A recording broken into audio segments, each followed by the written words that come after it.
సరే ఇప్పుడు కాంగ్రెస్ పార్టీని రాజశేఖర్ రెడ్డి గారిని మోసం చేసింది కాంగ్రెస్ పార్టీ అన్నారు. ఇంకొకటి ఇప్పుడు వైఎస్ఆర్‌సీపీని ఇబ్బంది పెట్టింది కూడా కాంగ్రెస్ పార్టీ అని అటు ఆంధ్రప్రదేశ్‌లో కానివ్వండి, ఇటు తెలంగాణలో కానివ్వండి, ఈమె జోరుగా ప్రచారం చేశారు. సో, మళ్ళీ అంటే వాళ్ళ తండ్రిని ఇబ్బంది పెట్టినటువంటి కాంగ్రెస్ పార్టీలోకే మళ్ళీ తిని కూడా వెళ్తున్నారు.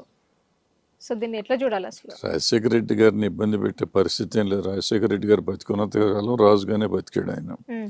సో ఆయన చెప్పినట్టు కాంగ్రెస్ పార్టీ వింది, కానీ కాంగ్రెస్ పార్టీ చెప్పినట్టు ఆయన అట్లీస్ట్ లాస్ట్ ఆయన ముఖ్యమంత్రి అయిన కాడి నుంచి. ఎందుకంటే అంత పవర్ఫుల్ నాయకుడు ఆయన, మొత్తం కాంగ్రెస్లోనే అంత పవర్ఫుల్ నాయకుడు. నెంబర్ ఆఫ్ ఎంపీలు మన కంట్రోల్లో ఉండింది. సో సెంట్రల్ గవర్నమెంట్ని కూడా మనం డిక్టేట్ చేసే లెవెల్లోనే ఉండినాం ఇప్పుడు.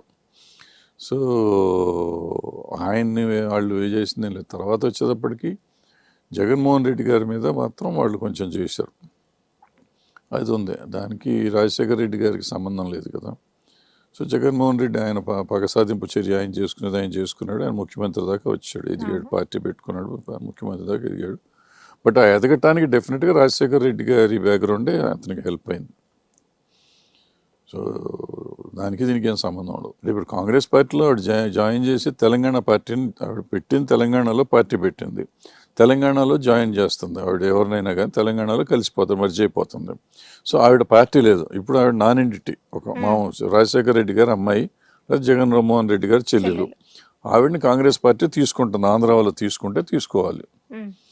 తీసుకుంటే ఆవిడ అక్కడ కంటెస్ట్ చేస్తుందా, సపోర్ట్ చేస్తుందా, లేకపోతే ఏం చేస్తుంది అనేది ఇంకా తెలీదు. సో ఆవిడని ఏ పొజిషన్లో తీసుకుంటే ఈవిడ ఏ పొజిషన్లో ఉంటుంది. కాంగ్రెస్ ఏమో అక్కడ 0.1% 0.01% ఉన్నాయి ఓట్లు వాళ్ళకి. సో ఈవిడ వెళ్ళినంత లోపల పెద్ద మిరాక్యులస్గా అయిపోయేదే ఉండదు. మహా వస్తే 0.1%కి వస్తున్నాం, 0.1 నుంచి 1కి వస్తుందేమో, 0.1కి వస్తుందేమో. సో ఈ పరిస్థితుల్లో ఈవిడ వచ్చి సాధించేది ఏమి ఉండదు. ఇంకోటి ఏంటంటే, ఒకవేళ ఉంటుంది అనుకుందాం కొంచెం సేపు, రెండు ఛాన్సులు ఉన్నాయి. ఒకటి ఏంటంటే, రాజశేఖర్ రెడ్డి గారి మీద ఉన్న సింపతి ఓట్లు జగన్మోహన్ రెడ్డి గారికి పడ్డ ఓట్లన్నీ టర్న్ అవుతాయా, విచ్ ఈస్ నాట్ పాసిబుల్, జరగదు. పోనీ చంద్రబాబు నాయుడు గారికి ఈవిడ సపోర్ట్ చేసి, అంటే కాంగ్రెస్లో ఉండి చంద్రబాబు నాయుడు గారికి సపోర్ట్ చేస్తే, అప్పుడు కూడా ఏంటంటే చంద్రబాబు నాయుడు గారు అంటే కాంగ్రెస్ను తెలుగుదేశం కలిసి ఉండటం ప్రజలకు ఇష్టం లేదు. సో వాళ్ళ కేడర్కి ఇష్టం ఉండదు. సో ఓట్లు తెలుగుదేశానికి నష్టం, ఈవిడికి నష్టం అవుతుంది. సో ఏ రకంగా చూసినా కానీ అక్కడేమి ఉండదు.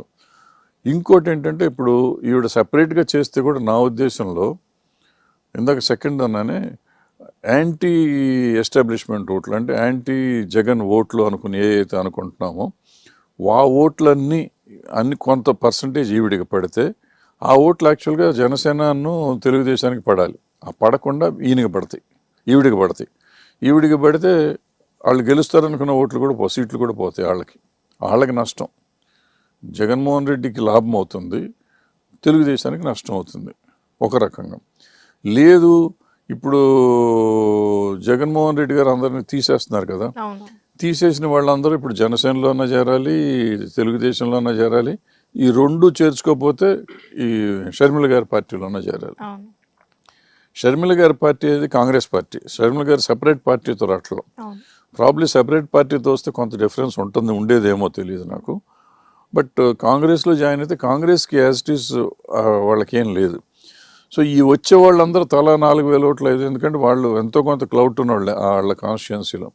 వాళ్ళ ఓట్లు 4,000 ఓట్లు 3,000 ఓట్లు పడితే కూడా అది కూడా జగన్కి లాభమే.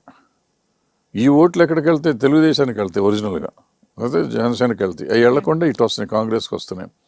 సో అల్టిమేట్గా ఏంటంటే, ఈవిడ తెలుసో తెలియక వాళ్ళ అన్నకి హెల్ప్ చేస్తుంది. మరి తెలియక చేస్తుంది, ఆవిడకి తెలియాలి, మనకు తెలియదు. అంటే